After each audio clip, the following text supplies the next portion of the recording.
Well, this is to the dear heroes, Kato, Jonathan, Thomas, Ennis, Felix, Fleur, and Timo.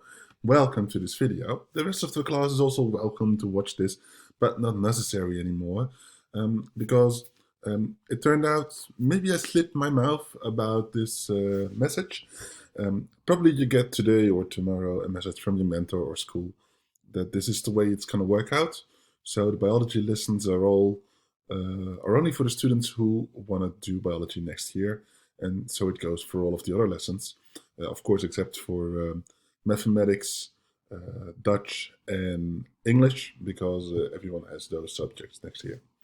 Well, okay, so let me explain why I do this instead of an online lesson. I found out that I don't like it very much, online lessons. Um, for me, it's very strange to talk to black screens when everybody turns off their cameras. And it's a little bit, yeah, I think it's kind of rubbish with all the sounds from microphones, which are muted or unmuted, and so on and so on. Well, so there is a benefit also to this kind of flipped classrooms. Maybe you already saw one or two, I don't know, last year or 2 years ago. You can rewind them if you want to, or skip it. For example, you can skip this part and then skip to the point where I actually talk about the topic. And you can rewind it to listen to it over and over again. So I would like to make a reservation for those team meetings to ask me questions or ask each other questions about the topic or about the exercise you had to do. All right.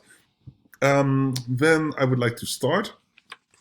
Today's topic will be about life on Earth and about evolution. Well, first, let me tell you something about life on Earth. We believe that the Earth, as we know it, didn't exist 4.6 billion years ago. That's a really long time. And that day, it was only gases, and it was volcanic eruptions, and it was horrible and terrible. You couldn't live there. But the Earth stabilized around 4 billion years ago, and 3.5 billion years ago, first life appeared.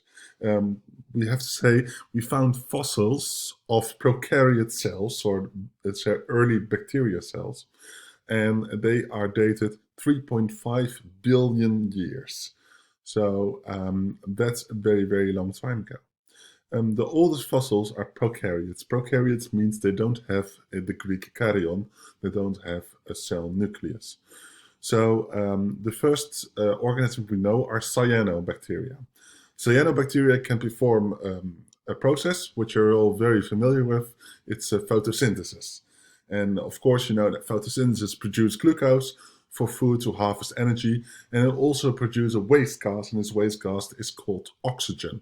And this oxygen became very, very important because this oxygen filled up the air.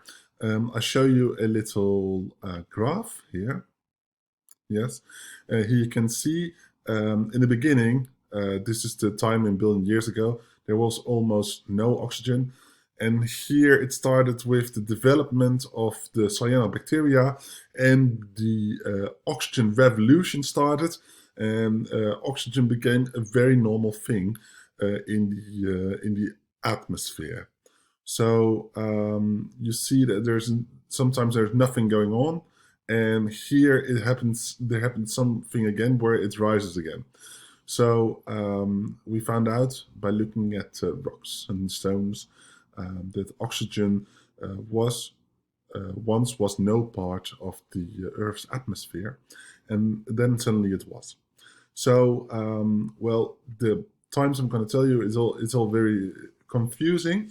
If you want to have a look at it, you can do it at page 175 in your workbook, in your textbook. You find figure 8. It's the history of what we know, the history of life. So there are a few moments I'd like to point out. The first moment I'd like to point out is the Ediacaran. The Ediacaran is not in your book, I think, but it's the first time we found fossils from the Ediacaran, and about 600 million years ago, and that's the first fossils we found of plants.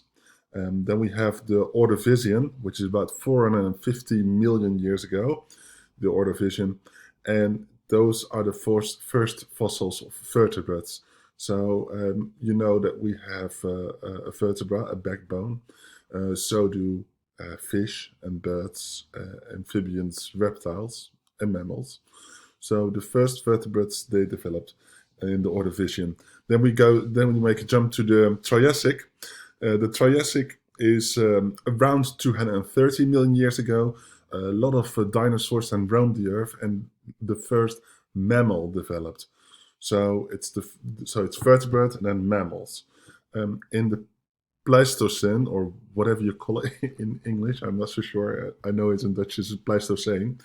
Um, in this period, the first species of Homo developed. It was not the Homo sapiens as we know it already. It was the one of the earlier Homos, but we focus more on that in 12.4. So what do you have to remember? Well, you have to remember that life on Earth didn't exist always. It came to bloom about 3.5 billion years ago. The first organisms which developed were the cyanobacteria.